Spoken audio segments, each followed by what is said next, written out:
Despite the growing threats facing the wild horses, there is one place where the wild horses can truly run free, unaffected by the threats of man.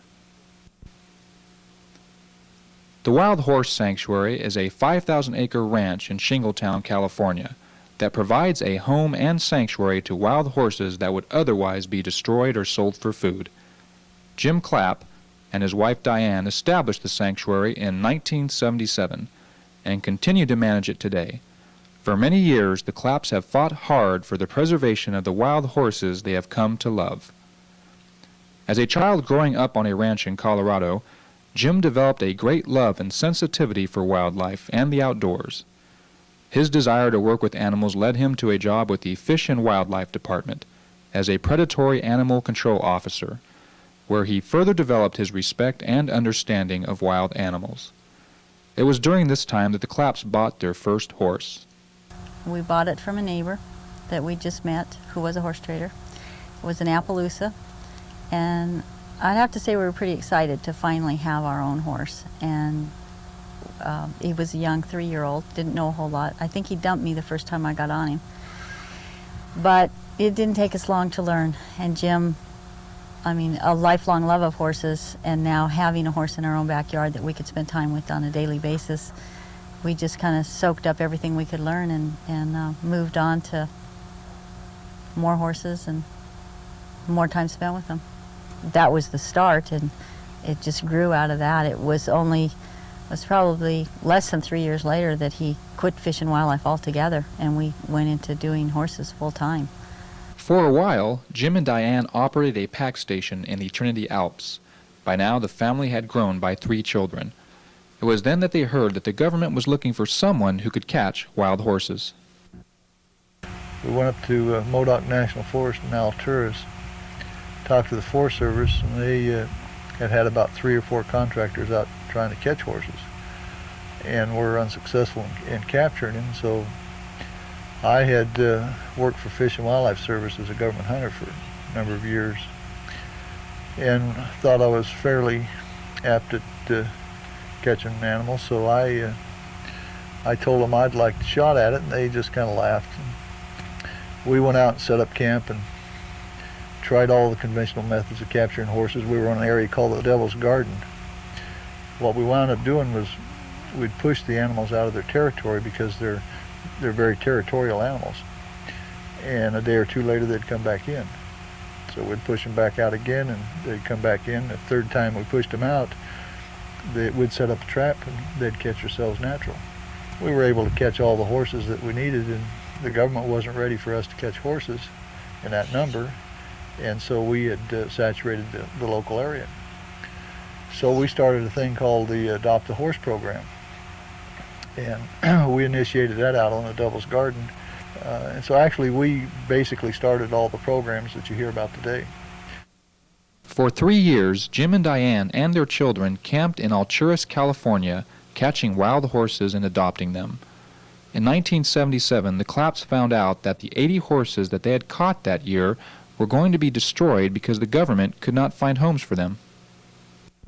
The thought of killing 80 young 2- and 3-year-old mares that were beautiful animals, and no fault of their own, just inconsistencies and ineptitudes of a brand new program. Nobody really wanted to do it, and it was just too sickening to let happen. And Jim came home telling me when he learned of it that they were going to kill them all, and it was just kind of silence, and he said, "Why don't we take them?" And I said, "Okay, but what are we going to do with them?" And he says, "I don't know, we'll think of something." We took our 80 head of horses and bought some property and spent all the money we had to buy hay to feed them. Didn't have any idea in the world what we was going to do with them. And the one thing we did know, after a few years of handling wild horses, you've got to treat them a little bit different than domestics. And so we run some wire up and run a enclosure of black plastic. Anyway, we held these horses, and a rancher over there named Pete Carey was come by one day and said, "What in the hell is going on?" So he had just pulled cattle off the one ranch, so he said, "Well, bring them down and we'll put them out until you guys can figure out what to do with them. So that kind of started the Wild Horse Sanctuary. We didn't have any idea in the world of what to do, and so he got this bright idea. He says, you know, all these people are always yelling and screaming about saving them. Tell them to put up or shut up. So we did. Jim and Diane were determined to keep the wild horses safe and free, so in 1977, Jim and Pete Carey formed the Wild Horse Sanctuary, a non-profit organization for the preservation of the wild horse. Even though they had no previous experience operating such an organization, Jim and Diane worked hard to publicize the sanctuary to everyone they could. Soon, donations began to come in and support for the sanctuary grew. However, in 1983, the Claps were faced with another crisis.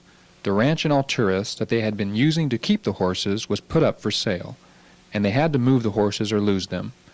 It was then that they discovered the ranch in Shingletown. Realizing the opportunity to expand the sanctuary, the Claps sold all they had in order to put a down payment on the ranch.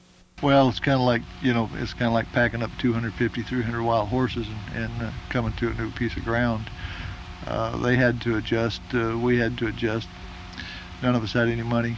It was kind of all on the cuff. It's like, you know, we'll give it the best shot we can, and you know, our conscience, we hope will be clean because we've done all we can do. To help raise funds, the Claps held a celebrity fundraising event, which attracted the attention and support of many celebrities, including their most honored supporter, Bob Hope, who has been named honorary chairman for the organization. They also hosted a government horse adoption program, which proved to be the most successful adoption program ever. Thanks to ongoing public and private support, the Claps have been able to make great improvements on the ranch, including replacing some of the worn-out wood fencing with safer pipe fencing, and the drilling of a new well to provide a much-needed second water source. The sanctuary continues to take in unwanted wild horses and has increased its horse population to just over 300. Here, unwanted wild horses facing destruction get another chance to live out their years in freedom, as they were meant. I think the most important things that we've sort of evolved into, and it's been an outgrowth of everything we've done, is mostly, I think, having a place where the public can come and see and enjoy the beauty of the horses. We know they care. In the course of that, we're also preserving a gene pool for future use in the event that horses die out in isolated areas on the public lands. We know that's happening, and we fear that more of it will happen in the future. So we're doing that, providing a preserved gene pool. We're making the horses here available for learning, for research. We're working with University of California at Davis on an infertility program, reversible infertility in the mares. It had never been used on horses until it was applied here. The BLM is now seeing the value of this and has begun its application on the public lands. One of the newest additions to the ranch is a colt named Pathfinder, whose introduction to the ranch is nothing short of a miracle. Pathfinder's a real special story. His mother came to us several years ago as a wild horse that could no longer stay in her adopted home.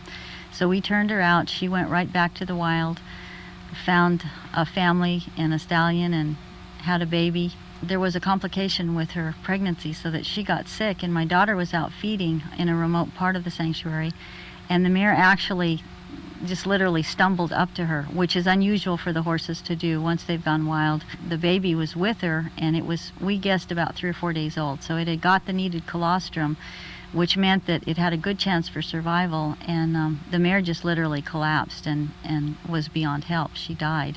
Normally we try not to interfere with nature, but in this case there was too many extenuating circumstances, so we came over and carried him home in our laps in the back seat of the pickup, and bottle fed him around the clock for, I think, the first month at least. He was on a 2-hour schedule, so it meant getting up every 2 hours during the night. I just kept telling myself, you know, if he survived, there's hope for all of us. There's hope for the wild horses. There's hope for everybody, because when you survive against insurmountable odds, which he was up against, I don't know, it just gives new hope, and it always comes back to that for me. The sanctuary continues to rely on donations and the help of volunteers to operate the ranch. They also offer trail rides on the property from April to October. The rides are from 2 to 3 days long and provide an opportunity to observe the wild horses in a natural setting. On the weekends, we offer trail rides, and that's really special because people can come, they can ride the trails that the wild horses actually created. We can see them in their natural habitat. Sometimes we see deer and coyote and fox on the trail, eagles sometimes. We have people meet us here on Saturday morning. We take good care feeding them. I think lots of good food. We get compliments on that. We come to a sort of developed campground where there's comfortable sleeping and hot shower and all the things you need to be comfortable for the weekend, but very relaxed. It's a total escape, I think, sort of from reality, but certainly from city life, from fast schedules. We're just out to enjoy nature, to enjoy the beauty of the wild horses, the habitat that they share with other wildlife. And we come back on Sunday afternoon and make a lot of new friends for the sanctuary and for the horses.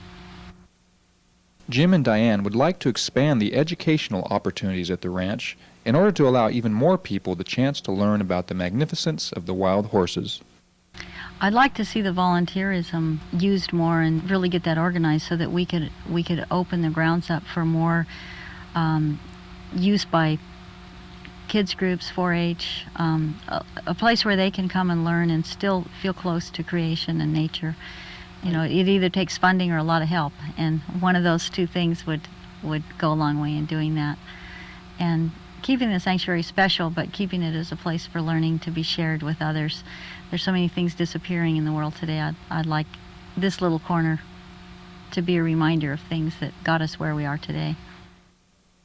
The fight for the preservation of the wild horses is far from over, and even now they face extinction.